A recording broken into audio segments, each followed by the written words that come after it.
Welcome to the Crazy Happy Podcast.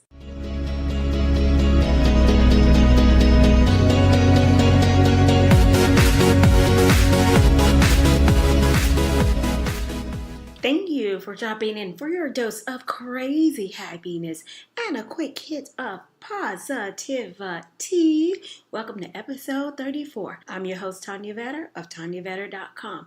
Today's episode is being brought to you by Women Empowerment Training Institute, empowering women and youth through engagement and exposure. Check them out at theweedy.org. Today's episode is also being brought to you by the lovely Q Harris Salon, where they are redefining the art of beauty. Check them out at qharrissalon.com.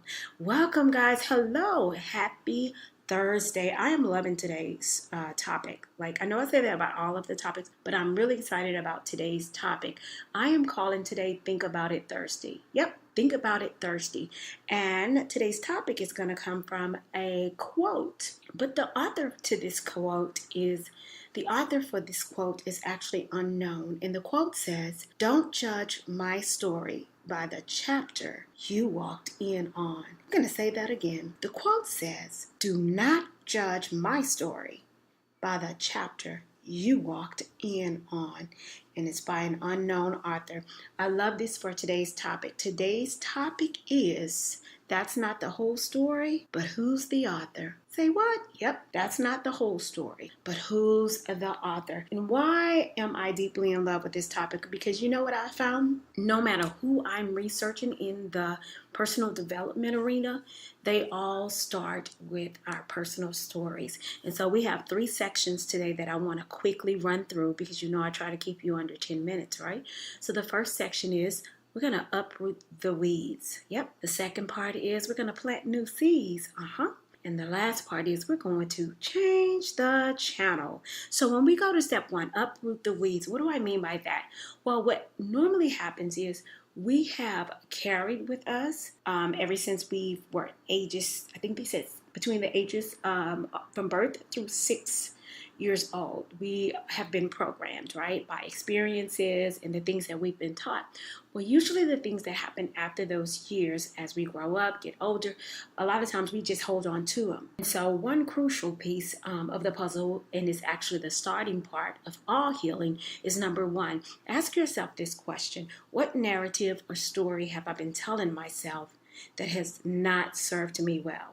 So basically, you're uprooting the weeds. You're getting rid of all of those things that do not produce positive results, right? As a matter of fact, if you go to TanyaVetter.com, if you go on my Start Here page, you will see a list of questions that will help you uproot the weeds. I have not heard not one professional development expert. I have not run across any who have not started here. All of them have started with uprooting the stories that we have constantly told ourselves that has not served us well, right? So ask yourself, what narrative or story have I been telling myself that has not served me well? Have I been saying that I'm not good enough? Have I been saying that I'm not smart enough? Have I been saying that because this happened when I was 21, or that happened when I was 22, or this happened when I was 12, that means it can happen today? So that's one of those stories. Then my second question to you would be, who wrote this story? Was it you, or was it someone else that you find you look up to? And that's really important, because here is where the dream snatching happens. We run into people today or in the past, and we've shared ideas and dreams, and they may not have given us the opinion or feedback that we value, or that we valued it, but it wasn't what we wanted to hear, right? And so here's my question then.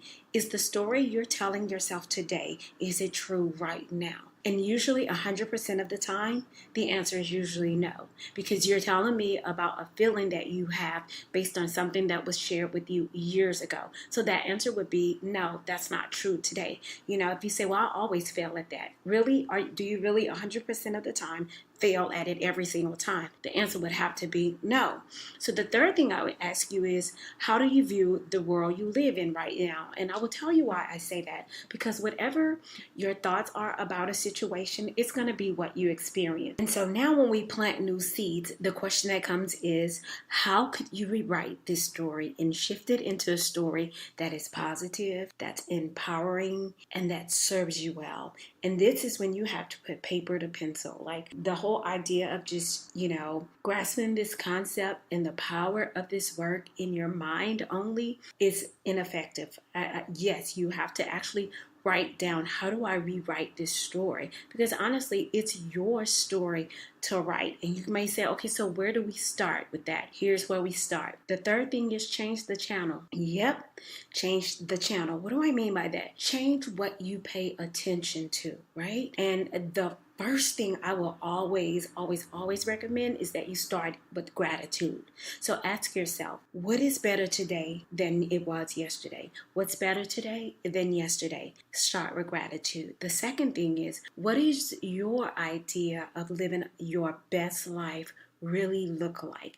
And when you think about your best life and imagine it, I want you to ask yourself, who do you see yourself with in this life? Imagine, what does it feel like, smell like, and what do you hear? You have to put paper to pencil. Let me tell you, when I started this work, I realized if I wanted to change my life, I had to really change what I thought about my life. I had to reimagine it all over. And that's what it means when you're writing your own story. We're not talking about just dreaming about something. We're saying put in the effort that it takes and really explore new possibilities. And this happens when you make a commitment to you. Imagination. I love it because Albert Einstein was all about imagination, right? And that's what God created this world, this universe out of, his imagination. And so I would say, just even if you don't have to write it all at one time, but hands down, you have to rewrite your own story. If you keep the negative images, right, you have in mind, that's going to be what you get. But you have to replace them with something, and that's the ticket. Often we think we can wish them away. You have to replace them with something. So what are you going to replace it with, right? Who's writing your story? Are you going to continue to be a featured appearance, or are you going to actually be the author, right? Think about that today. I hope this episode has served you well. This is probably hands down the most painful part of the process, but once you do it, oh my God, when you write what you really imagine and what you really want, that is the fun part, guys. This is where my healing took place in. And the divine just took over from there. But I had to do my part by picking up the paper and getting the pen and spilling it out and being honest. And don't imagine what you think you can have. Imagine what you really want, right? A healing 100%. A healing 360 degrees, okay? I hope this episode has served you well. If you do not have your Dumping Ground journal, why not? This is a place for you to rewrite your story. If you don't know what it is, check out episode number 6 and grab your journal at tanyavetter.com. You guys know what I say. Be light, be love, be you.